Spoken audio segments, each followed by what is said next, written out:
Cliff, John, I just quickly want to go through this presentation with you briefly. I've been working on this for quite a while. I've had a look at all the issues that we've discussed, and I think I've come up with a plan for your training and development, not just for your lecturers. Initially, I developed it just for the lecturers, but I think it has a lot of relevance for the students as well. And I explained it to you why. So we must never lose sight of the core. Gauteng CET College must become the most valued service provider in Gauteng for the alleviation of poverty through education and training. Okay, so if we become the most valued service provider, it means that we want to reach anybody and everybody in Gauteng. So anybody who wants to do a course must be able to do a course through the college. Education is free. Yes? Okay, so if the college becomes the primary sort of institution for tertiary education, that is what we're looking at. We're quickly going to go through the following: goals, dynamics, central ideas, solutions for lecturers, students, college. Where do we start? We want to create a system that gives lecturers and students unlimited access to over 1,000 recognized courses. Some of them should be accredited. I think we're looking at a lot of them being accredited. We want a system that fills the knowledge and content gap left by inexperienced lecturers. Also, your lecturers don't know everything. Let's say you want to do a course on networking, but you don't have a lecturer that's knowledgeable in it. If we have an online course that can actually do it, a teacher that maybe makes or puts together a course similar to this video that I'm doing at the moment, you could actually do any sort of training, and you can put it on your platform. We want a system that can monitor and give us feedback. In other words, if you can have feedback on how much time your lecturers are spending developing themselves and how much time your students are actually spending in the academics, that's what you're looking for. We want a system that can help the student support services with career and study planning. So this is what we want the system to achieve. The current dynamics that we have is that lecturers are limited in content and knowledge. This is not just your college, it is all over the place. There's no tertiary institution that actually presents everything. Tertiary institutions or even schools, they're all limited in what they can present. But an online platform makes our scope so much wider. In other words, if somebody wants to learn something, we say, listen, can we find something for you? Can we put it online for you? And we can actually make the course available.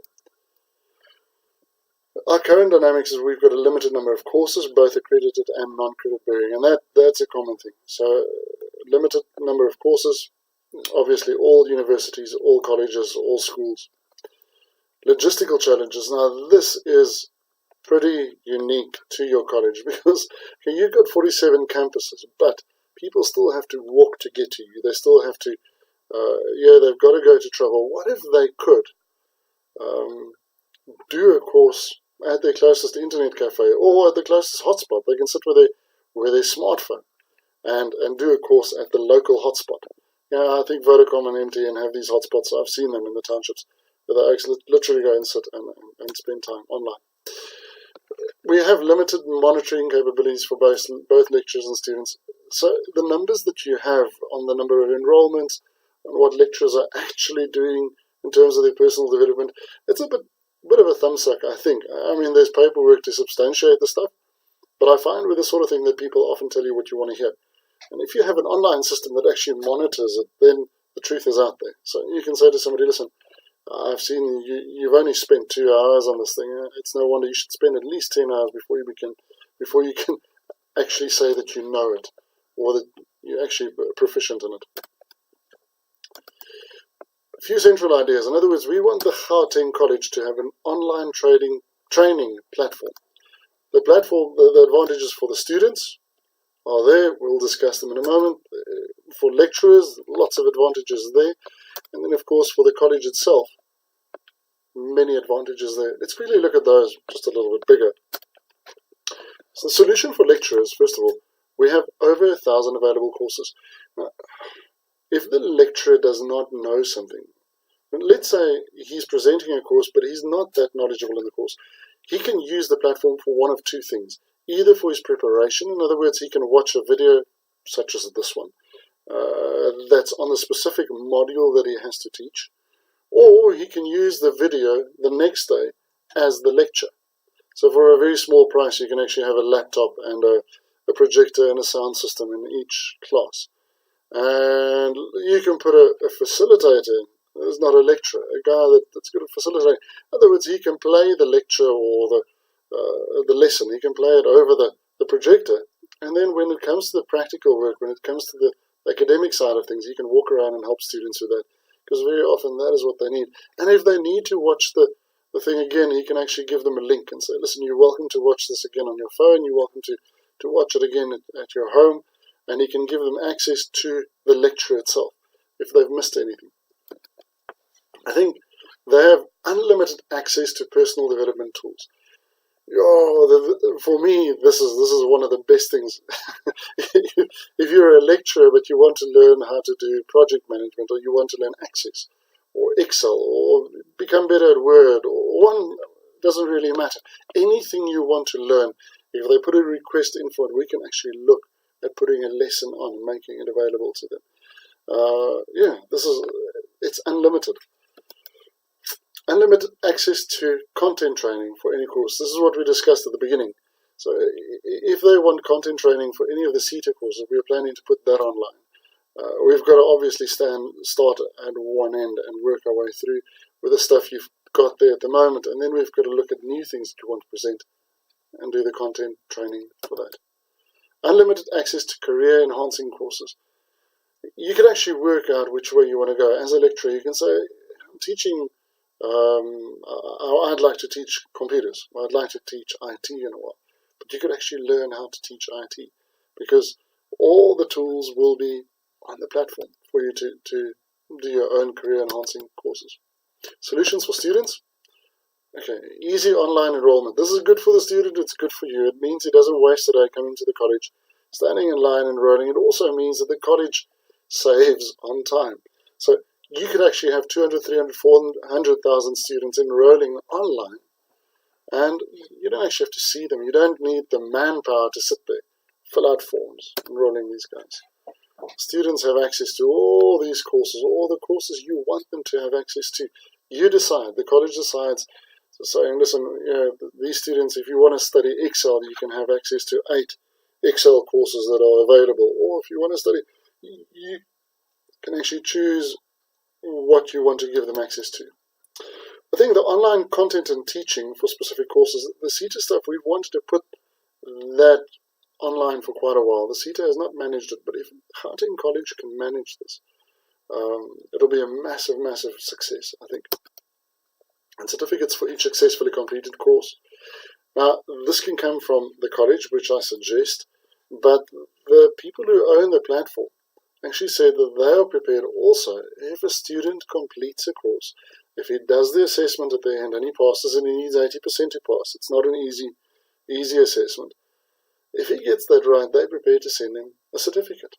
So he becomes accredited, or he has a piece of paper proving that he can do what he says he can do. Solutions for the college. I think the monitoring and reporting thing is massive on both the lecturers and the students. As I said earlier, you don't want to thumbsuck these things, but if you have hard data that says this student or this lecturer has spent so many hours doing courses this year, I think it's a massive thing. Statistics on all courses for popularity, usefulness, and appropriate content type. I want to go back to the monitoring and reporting just for a moment. Sorry, let me just do that. One of the things we thought of, and we can actually do this, we want to, for the lecturer that does the best, we want to have an incentive for that lecturer. Now, we can get a car manufacturer to actually sponsor a car for the lecturer that does the best at their training, at their personal development. In other words, you can monitor that, but you can also see which students are doing the best. In other words, you can, in each field of study, say to the student, these students, listen, you've done exceptionally well, and there can be an incentive.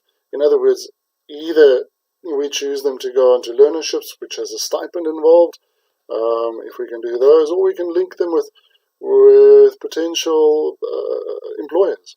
and say to people, listen, if you do really well in these courses, there are employers that are looking for people for this. So we can make it a tool that's available for employers to link to the college, to monitor students, to find the right person for the right job. So this becomes that link between the private sector and the college as well. Statistics on all courses for popularity, usefulness, and appropriate content type for the target audience. Very often when I teach in the township, I find that some of the stuff I'm saying has no application. The guys don't understand what I'm saying. It's really hard for them to understand. And I think this will actually give us more insight into that sort of issue. So we can actually change not the content, but change the way in which it is carried over to make it more appropriate for the target audience.